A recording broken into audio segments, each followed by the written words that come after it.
AI is not a solution for everything. No. It's indigenous knowledge who are the solution. Absolutely. Everyone recognizes indigenous people's knowledge are vital, that we are protecting the land, the territories, the biodiversity. Invest on indigenous peoples. It is an investment. It's not a charity. When you put your dollars to the peoples that are protecting the air to be clean, the water to be sustainable, the trees to grow, to absorb all the CO2, the ocean to be protected. Maybe here in London and around Europe, people are saying is the most heat that they never have. We are experiencing currently now about 48 degrees Celsius. Elders are dying. Babies are dying. This is the face of the climate change. Hello and welcome back to the Inspire Action podcast. I'm Ciara, and today in this special episode recorded during London Climate Action Week, I am thrilled to announce this week's guest. Today I welcome Hindou Oumarou Ibrahim, an environmental activist and indigenous pillar of her community, advocating for the rights, knowledge, and wisdom of indigenous peoples in international climate discussions. She spent over a decade in international climate negotiations, pushing for the indigenous knowledge and wisdom to be treated as serious tools in the fight against climate change. Her work has earned her a place on the UN Permanent Forum on Indigenous Issues, and most recently is a Time 2026 Earth Award winner. So here it is, one of my favorite episodes to date, my conversation with Hindou Oumarou Ibrahim.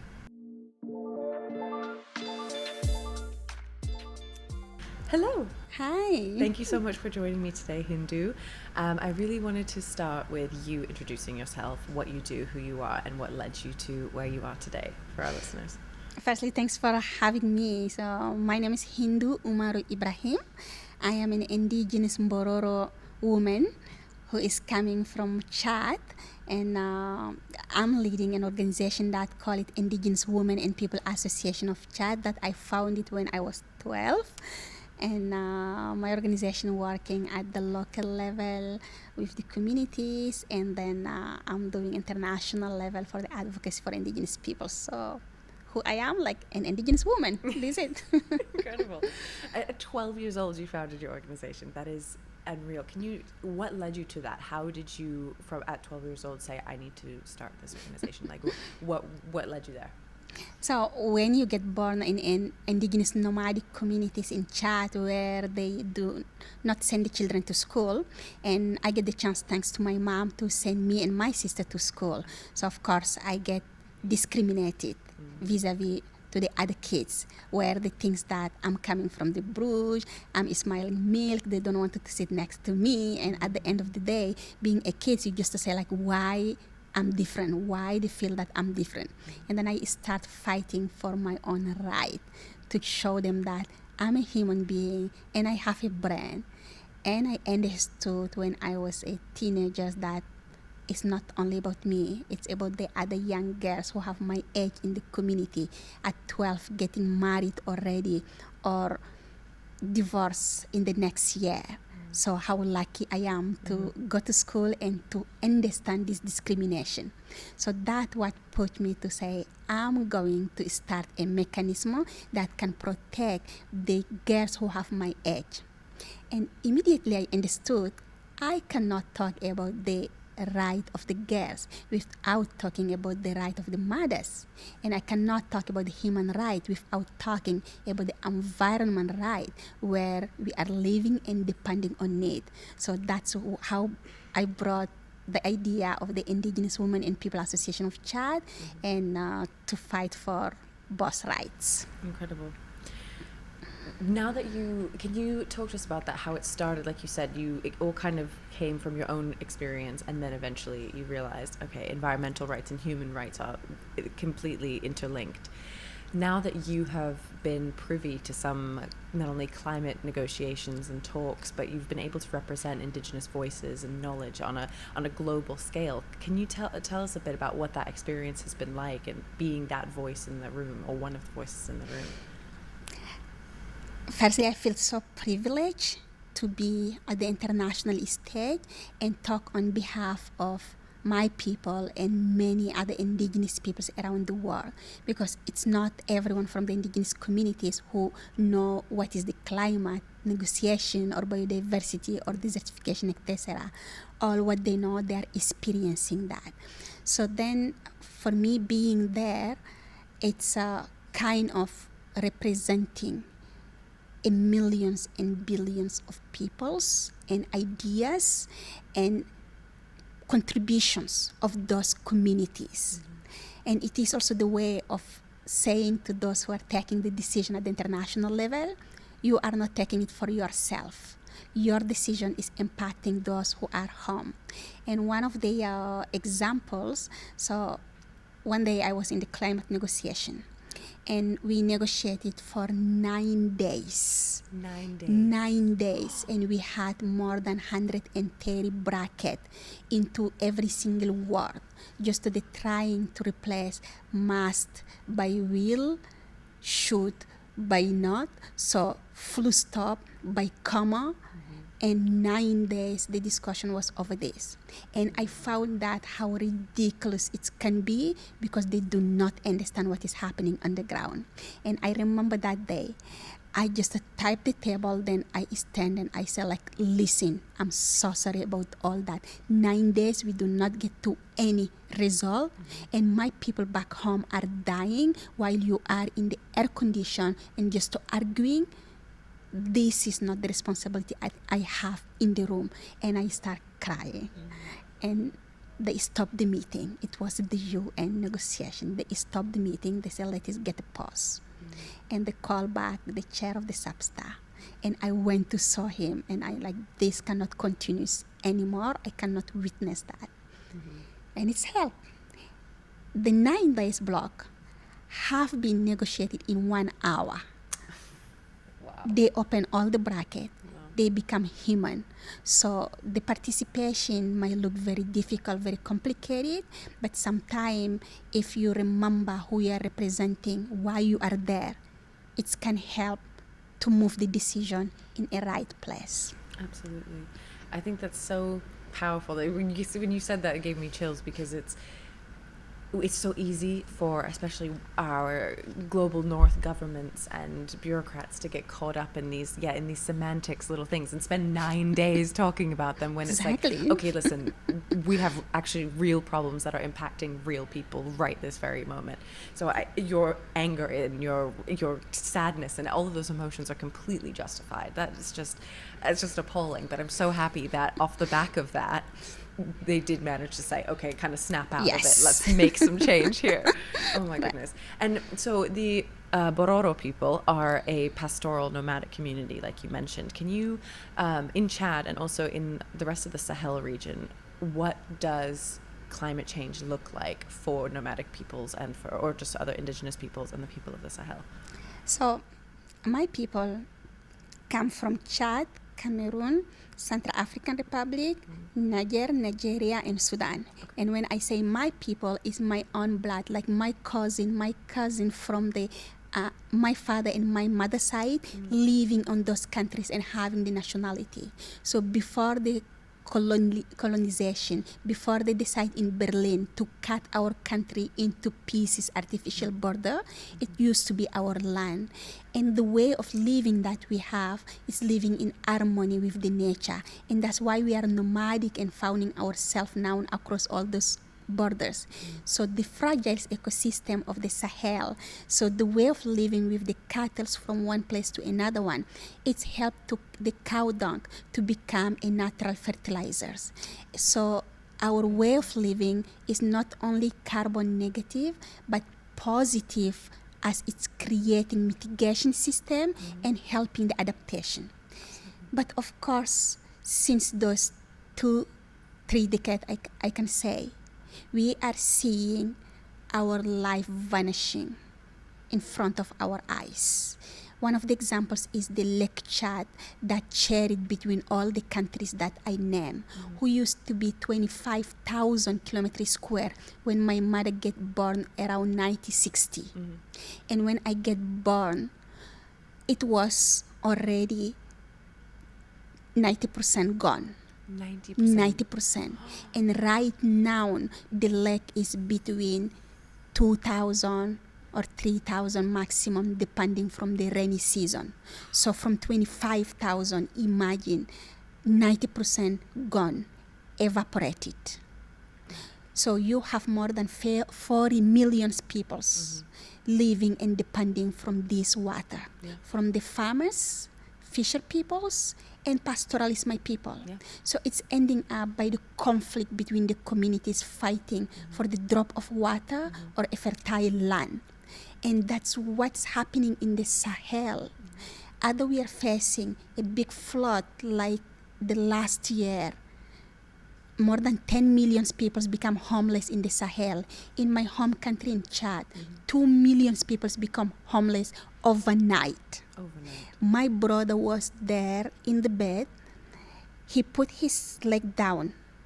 It's underwater. By the time that he wake up all his family, the water went up to a meter. The next day, people have to get a canoe to go rescue the life of people, not about the items. So this is overnight. And imagine this year, maybe here in London and around Europe, people are saying is the most heat that they never have. It's 35 degrees Celsius or 40 degrees Celsius outside. We are experiencing currently now about 48 degrees Celsius. Elders are dying. Babies are dying. And the worst, people might think it's only in history, but we are seeing a body of the dead peoples who cannot fit in the cold room in the hospitals. They have to buy ice, break it in the body to do not rot. This is the face of the climate change. People fight each other to kill each other because of the access of the resources. But the heat and the floods impacting the life of everyone there. And people become climate refugee in their home country, in their regions. And so little that just to get courage to cross the Mediterranean to come to the Europe, and it's become a big head of media. How about the real climate and real impact of the people at home? Absolutely. Thank you for sharing all of that. There's so much there, and everything is so interconnected, and that is the thing that I think is so important about London Climate Action Week, that we talk about all of these things, but at the same time there's a lot of ignorance to that. Like, this is the reason, this is what we're not just talking about climate for the sake of talking about climate. It's like you said, it might be a little hot here, but the real impacts of climate change are so much more severe and so horrifying. Nobody wants to be a refugee. It's like you said, it's your land. You are ancestrally tied to this land and to this water and to the resources around you, but because of climate change, this is the reality of it. Amazing. Wow. Because you've represented Indigenous voices and the impacts of climate change as you're seeing them right now in your country and region, how have you seen the evolution of not only the climate conversation, but Indigenous representation since the Paris Agreement? So you were there at the signing of the Paris Agreement, I read, which is really cool. How have you seen that? Because now we are 10 years on. How have you seen it change? Have you seen it get better? Have you seen it get worse? Have you seen it, you can be completely honest, like what's your understanding of it, or your opinion of it? Well, since the Paris Agreement, who for the first time recognized 5 references of indigenous peoples on our rights, on our knowledge, and our participation, which is really good. So it was the starting of acknowledgement of the indigenous peoples as leaders on the climate fight, but also on the biodiversity protections, and showing that indigenous peoples are always saying everything is interconnected. So you cannot act in silo.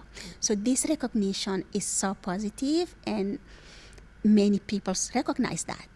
including like in London Climate Week, when you come, you cannot see many because of the visa issue. Of course, people think that you wanted to migrate, you wanted to leave your family, your community. Ridiculous. But for those who are lucky get visa, so we have at least 2-3 indigenous people's representative in some of the events, invited by business or by government or by NGOs. So those recognitions are important. They are good. There are some step that is done.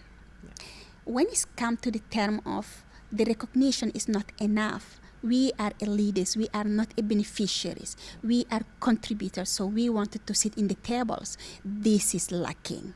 So we do not get the right seat in the tables that we can take the decisions. Right. Most of the time when they give us a seat, it's a checking box because they wanted to make their mind good, they have an indigenous person. But where they are taking the decisions, they are taking it between them. They are building the solution between them. And they wanted indigenous peoples to apply them.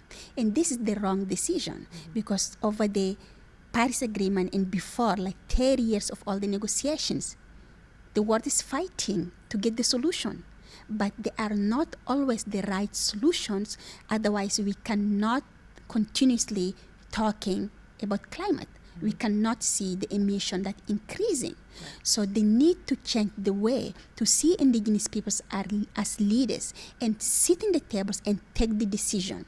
And the decision that we are asking is how we can give our knowledge in a better way with a free, prior, and informed consent.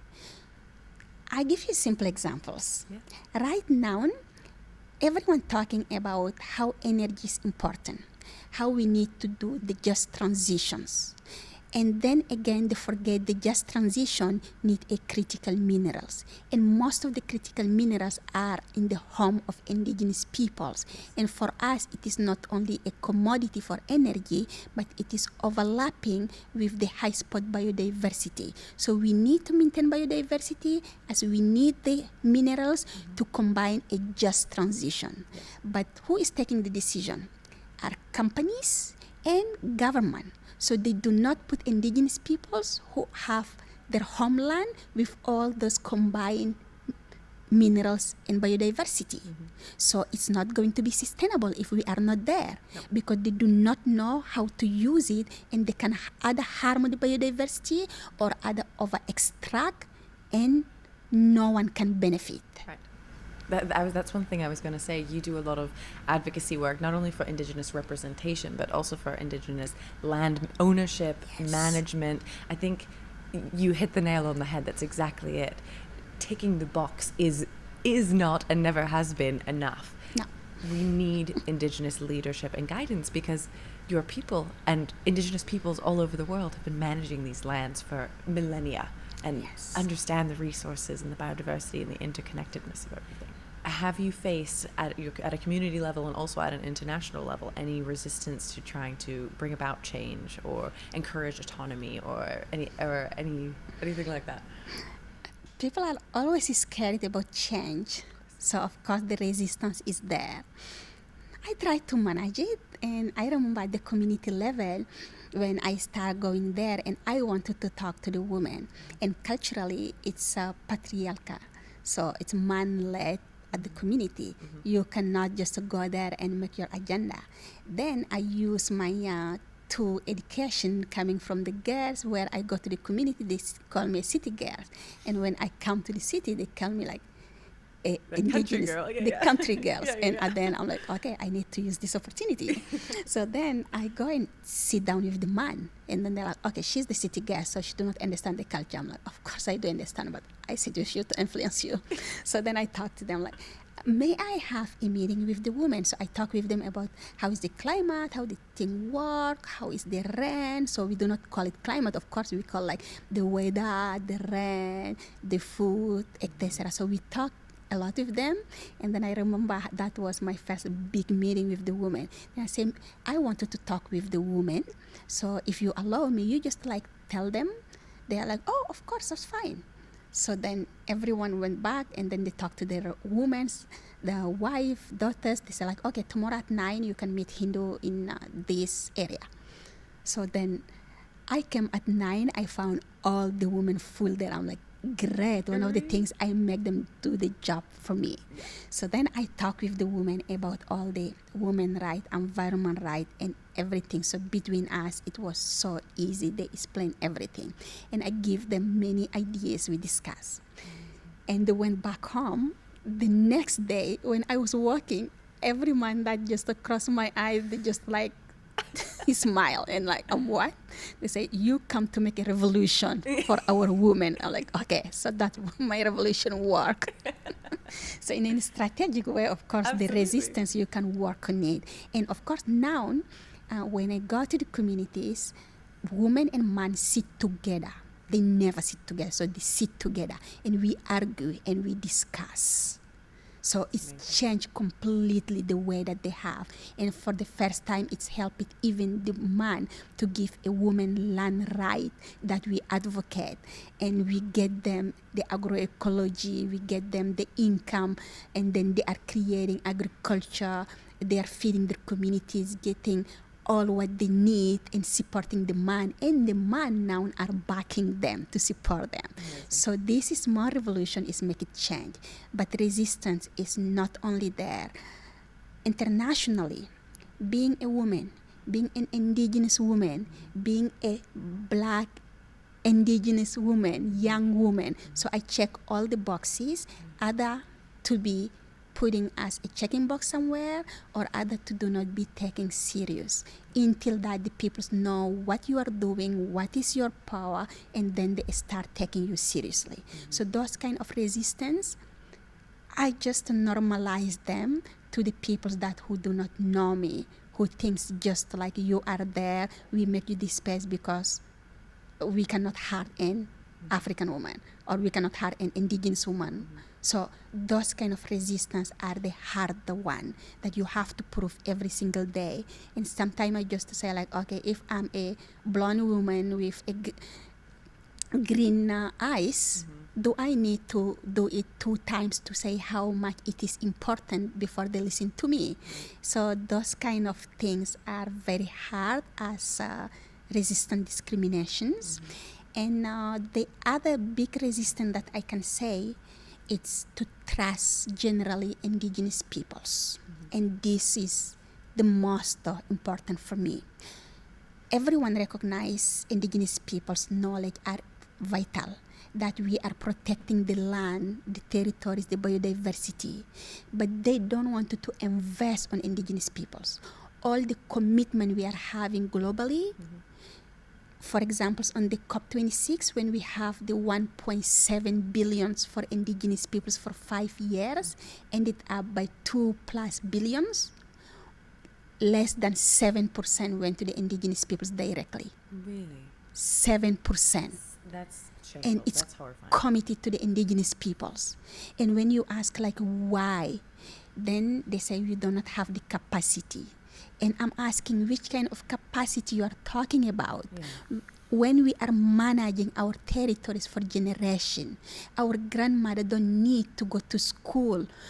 They do not need to understand the Excel sheet, but they know how to plant the trees. They know how to take care of the water. They know when the hurricane coming, where they can get the food in all the Pacific. They know when it's drought in Chad, where they can get the last drop of the water. So those kind of knowledge, they are not university knowledge. So which kind of proof you want? If we know how to manage our land, of course we can manage the 2 billions, just to trust us. Yeah. And the lack of the trust, it's very discouraging. And it's not allowing us to scale up the solution we have and to take the decision that we want. So this one is a big resistance we need all to fight. The time that the people who own the money start trusting indigenous peoples, giving direct access finance, do not just aiming to a nice report that no one is reading, but aiming to the impact on the ground, how many hectares we protect, then I think we will be there. Amazing. Then your silent revolution will go absolutely global. So the global revolutions. Yes, absolutely. Amazing. And my last question, that you kind of you already answered much of it, but I was going to say, what is the best thing the average person can do to support Indigenous communities? Like you said, trust is a huge one, but if they work with a financial organization pushing that for trusting Indigenous communities with funding as well, would you say those are the two biggest things? Everyone has the role to play. So firstly, trust Indigenous peoples. Listen from Indigenous peoples. Don't think that you are more smarter than my grandmother because she didn't went to any school or she do not speak any foreign language. So think humbly. Go and listen from her. Trust her, and that can help to build a sustainable relationship already. Then the second, invest on Indigenous peoples. It is an investment. It's not a charity. When you put your dollars to the peoples that are protecting the air to be clean, the water to be sustainable, the trees to grow to absorb all the CO2, the ocean to be protected. You are not giving your money as charity. It's not just the grant, it is an investment. So every dollar counts, but don't give like small money to the Indigenous peoples because they are Indigenous. Right.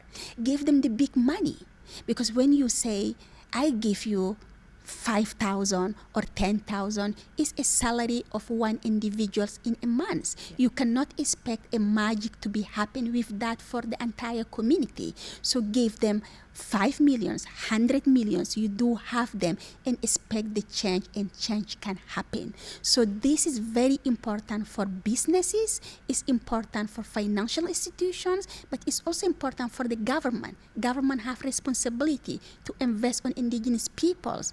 And thirdly, I can say use Indigenous peoples as partners. We are not beneficiaries.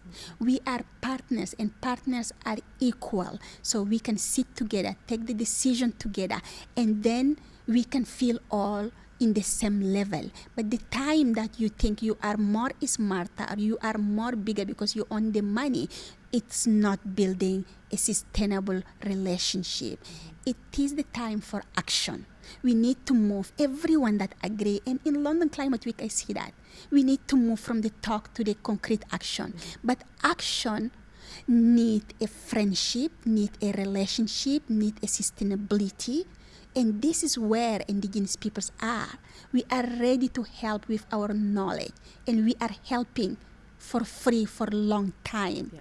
It's time to change that, to Absolutely. Invest on us in a right time. Absolutely. Oh my goodness. Thank you not only so much for speaking with me, but thank you for all of your work and everything you do. This has been my favorite episode I think I've ever recorded. Absolutely incredible. Thank you. Is there anywhere people can follow along with your work? Do you have social media profiles, Instagram, all of those things? Absolutely. I have social media that, of course, don't expect much because I'm managing my own social media. You're busy too. You're a busy woman. Just to put my name, Hindou Oumarou Ibrahim, in Facebook, or at Hindou Oumar in X, or in LinkedIn, or whatever social media, you can find me. And for my organization is AFPAT, AFPAT. It is in French, so you can find information in French, but AI can help you to translate it. Even Absolutely. AI is not a solution for everything. No. It's Indigenous knowledge who are the solution. Absolutely. Amazing. Thank you so much, Hindou. Thanks for having me.